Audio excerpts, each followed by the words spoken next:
Hey everyone, Caleb with the Antique Book Collective, and today I'm getting to you guys with reseller rule number 5.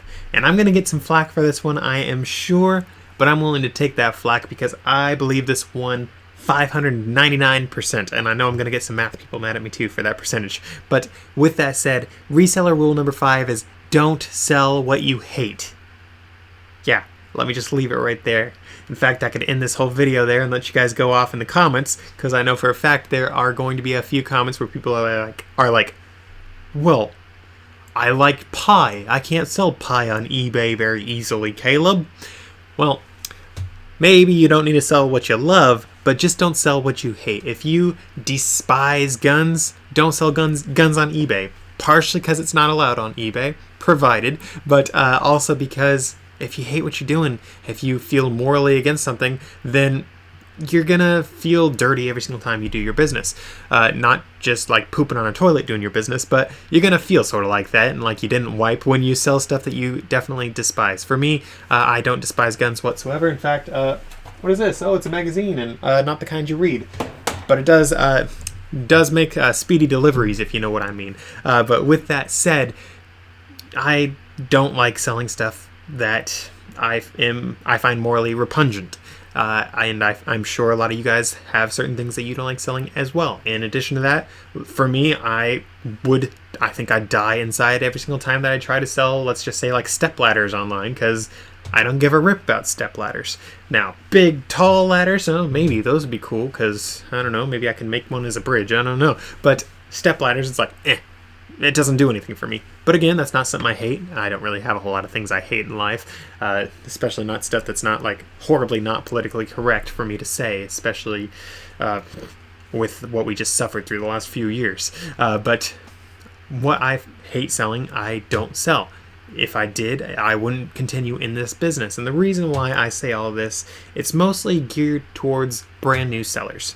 If you've been doing this business for a little while, yeah, you might be willing to sell a few more things than what you really are interested in. You might find that you hate it after a little while, but you still shouldn't really sell what you hate, because it sort of poisons the water hole, and you don't really want to do that in your business. You won't have the passion, you sort of won't give it the same effort that you maybe ought to make a lot of money. And of course, if you hate something, maybe it's not necessarily the most moral thing for you to sell also, so potentially that could also be a thing that might not help your business. But the reason why I'm saying for brand new sellers to not sell what they hate is because, again, it really weighs on you. And if you're trying to learn a whole lot of new stuff about something that you hate, you're not really going to succeed in that business. You're, again, not going to give it the effort that it needs for that business to thrive.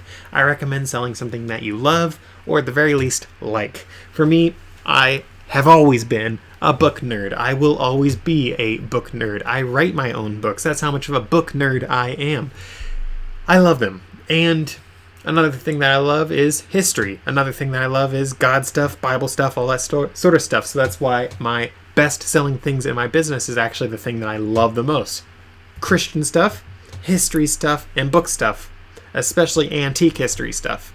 If you guys have been following my channel for any amount of time, you know the best-selling niche on my eBay store is antique Christian books. Well, that just hit my 3 favorite things, basically.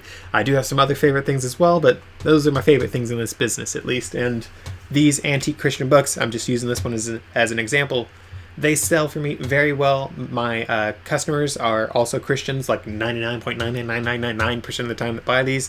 I'm only saying that because I don't want to say it's 100%, but basically 100% of my customers that buy the Christian books are Christian as well.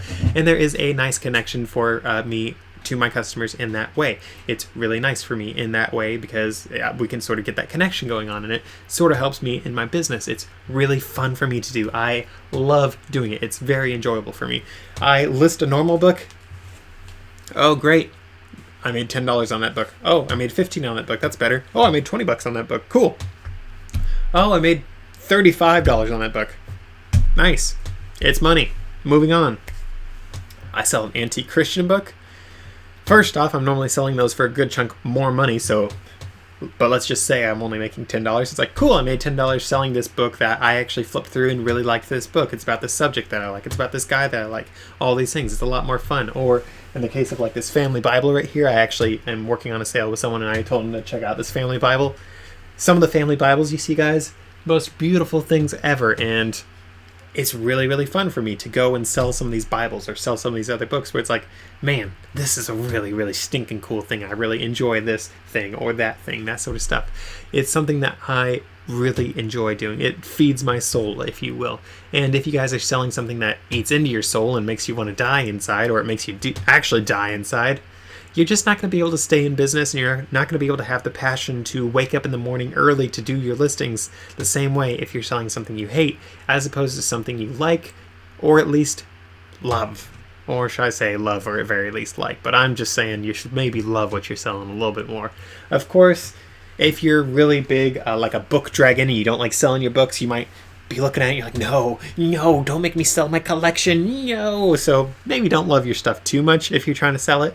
But for me, I find the biggest part about my book collecting, let's just say my dopamine rush that I get from the book collecting, is actually finding the things, especially finding the beautiful ones, and being like, oh, look at this really cool thing I found, and it's mine, and I can sell it, and like the novelty sort of wears off. Especially, let's face it, all these books behind me, and if you guys see my to be read pile, you know for a fact I'm not going to get through this in my lifetime, so it's not really worth it for me to keep them all. So that is something to keep in mind. So with that said, I hope this does help those of you that are brand new to the business, or maybe those of you guys that are sort of floundering and you're not entirely sure what you want to keep on doing with your book business.